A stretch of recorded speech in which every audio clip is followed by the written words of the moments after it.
station is Osaka Kinetowers. Expo 77 Park.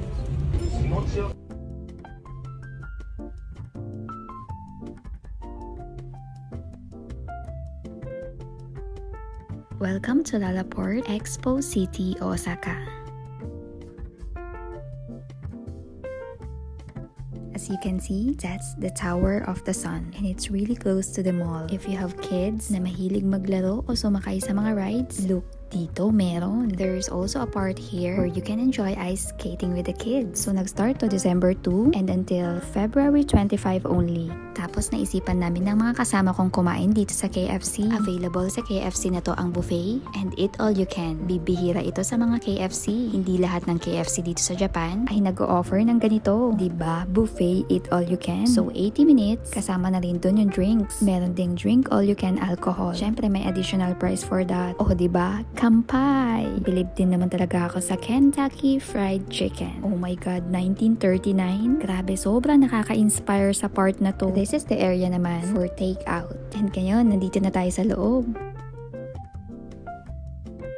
Medyo maraming tao ngayon kasi New Year, January 1. And I think for Japanese people, this is their most wonderful time of the year. New Year. Mas sineselebrate kasi dito ang New Year kesa sa Christmas. Syempre, iba naman kasi yung culture at religion dito. Grabe, nakakagutom na. Hindi ko alam kung anong uunahin ko.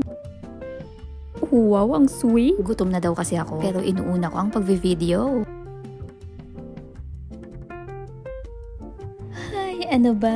Ang sweet naman niya. Hindi kasi ako nagsasalita. Pero pinipili niya pa talaga kung ano yung gusto kong part ng chicken. Thank you! Hindi na ako nakapag-video pa sa KFC. Sobrang na-busy sa pagkain. Sinulit lang naman namin dahil eat all you can. Tapos na-busy na rin sa kwentuhan. By the way, sobrang dami pang kainan dito. Mukhang masarap din dito sa Barbara. Sobrang busog na namin. Next time dito naman. So, New Year is the most wonderful time of the year dito sa Japan. And it's also the best time to go shopping sa mga outlet malls. So, let's go check out dito sa H&M. Oh my God, sobrang daming sale. As in, kahit saan ka tumingin, sale lahat. Like, everything is 50% off and above. Look at these trousers. Grabe, nakaka-inlove yung colors. And look nyo naman yung price for only 799 yen. OMG girl, I cannot. Let's check this kung magkano. From 1999 to 399 yen.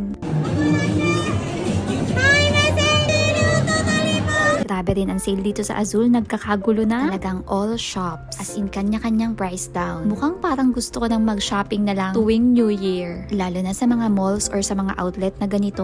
Andito kami ngayon sa Grand Stage Shop kung saan halo-halong brands ang nandito. Like Nike, Adidas, Vans, Fila, and more. By the way, everything you'll see here in my video are all brand new. Kasi nga nandito ako sa outlet. And today is super mega duper sale. Look, dito pa lang sa shop na to, super dami ng tao. Ano pa kaya sa buong mall? May mga Japanese din kasi. Lalo na yung sobrang titipid talaga or sobrang busy. Talagang New Year is the only time na ginugusto nilang mag-shopping talaga. Bukod sa mura, dahil lahat nga naman ng shops ay naka-sale. Minsan dito lang din talaga yung time nakakapagkita-kita at nakakapag-bonding. Or reunion ang buong family. Look at this, Samba Adidas. Super dami dito oh. Grabe, ang gaganda ng colors available. Ang dami rin nagtatanong sa inyo about sa Samba shoes. So, ayan no. Diyos ko, nagustuhan ni Jowa tong Vans na to. Ang ganda rin talaga ng Vans, no? At tignan nyo to, kakaiba.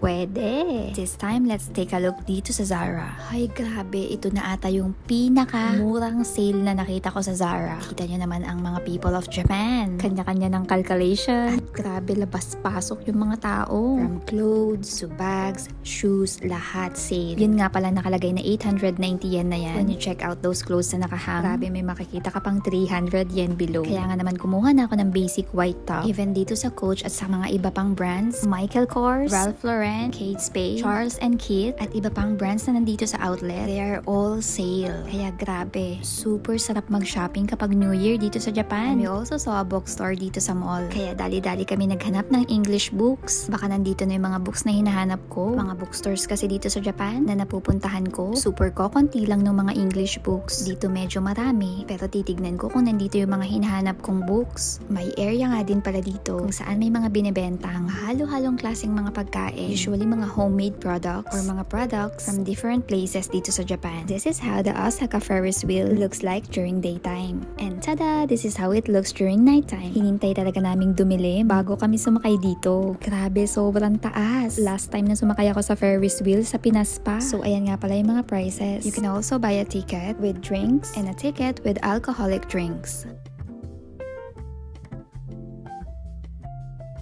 Meron ding ukay-ukay dito. Sure. I don't know kung nirerentahan ba to or pwede na lang basta kumuha. Nagmamadali na yung mga kasama namin kaya wag na. O diba may mga paganito pa. Kung gusto mo ng mga props, pang picture-picture taking. Kasi syempre hindi naman pa pwedeng walang picture. If ever mahihiluin kayo or allergic sa mga amoy-amoy, pwede nyong sabihin para hindi kayo ilalagay dun sa may mabango.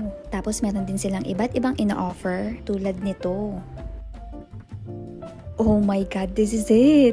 Grabe, kinakabahan na ako. Oh shucks, bakit ganito naman pala yung ilalim? Grabe, pwede ba mag-back out? Nakakakaba naman to, ang taas. Ang tagal ko na niyayaya si Jowa sumakay sa ganito. Ngayon lang kami sumakay dahil may kasama. Alam niyo kung anong dahilan niya? Bawal tayo sumakay sa mga ganyan. Dahil may sumpa yan. May sumpa ang mga pagsakay-sakay sa Ferris wheel. Sabi niya, naghihiwalay daw kasi ang magjowa pag sumakay. Ay, if I know. Takot lang talaga siya. Kasi nga naman, oh my God, tingnan niyo, ang taas. Pero super enjoy. Kasi kitang-kita mo talaga yung view. Lalo na sa gabi, ang daming ilaw.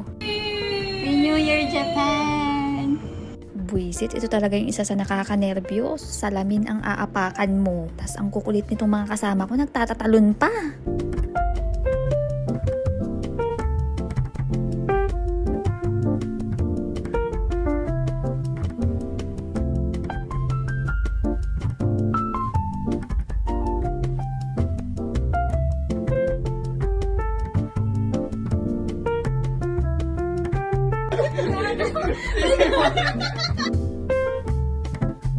That's it. I hope you enjoyed watching. Pupunta pa daw kami dun sa isang Lalaport after this. Marami ulit sale doon kasi outlet ulit yon. Yun nga lang, gabi na. And medyo mahaba na rin itong mini vlog ko. Kaya see you again sa next video. Don't forget to like and follow. Bye!